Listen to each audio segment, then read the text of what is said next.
I mean, obviously the real thing though is how do we overcome the problem of a lack of honesty and openness between us as Christians.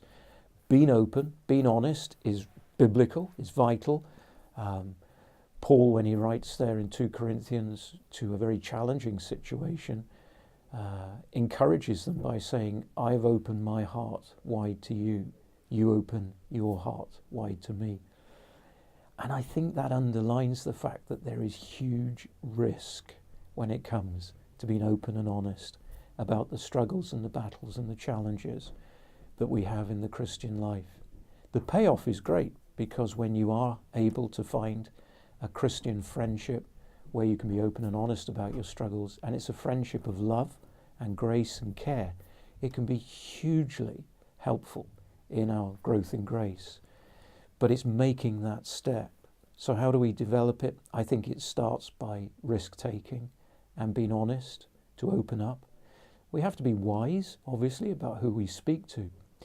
But that step, that first step of risk, is hugely important. I think as well, looking at things structurally in terms of church life, we need to keep preaching the gospel in terms of what the gospel is, so that when we come together to worship, we are conscious that we're coming together, each one of us, as a sinner who's broken the law of God, deserves the eternal wrath and judgment of God in hell, but we've been redeemed. So at the end of the day, whether we're a church leader or whether we're new to the faith, whether we're somebody who has all the external appearance of success in evangelicalism, or somebody who's basically really struggling, we're all on the same footing. The cross is the great leveler. So when that really is infused into the life of the church, I think it helps. It helps us realize that we're all broken. We all have needs, and we all are struggling. And it's the gospel that actually does that. So once we ship away from the gospel, or we see the gospel simply as an entrance ticket into this great theme park or a museum or academy, whichever model you want to choose of the Christian life, we've really lost the plot. It's the gospel that drives everything. At the end of the day, we're all sinners saved by grace. I was always struck when I was first converted. My pastor in Cardiff told me he was asked to take the funeral of Martin Lloyd-Jones, and the last time he saw him, he said, as I was leaving him, he stopped me and said, remember with the funeral, I'm only a sinner saved by grace. That's what the gospel does.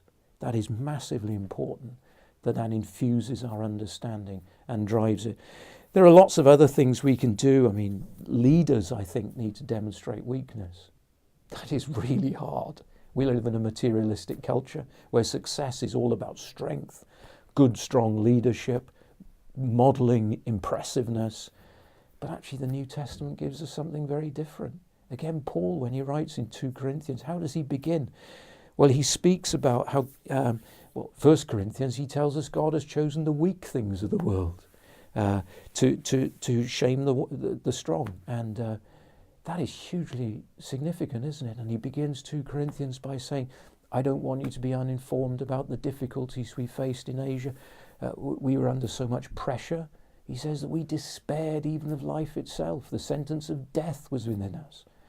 That's a genuine openness about the true place and value of weakness in leadership. And I think when Christians see leaders being honest, perhaps about struggles in prayerlessness, struggles with temperament and personality, then I think it trickles down into the life of the church and is really, really healthy.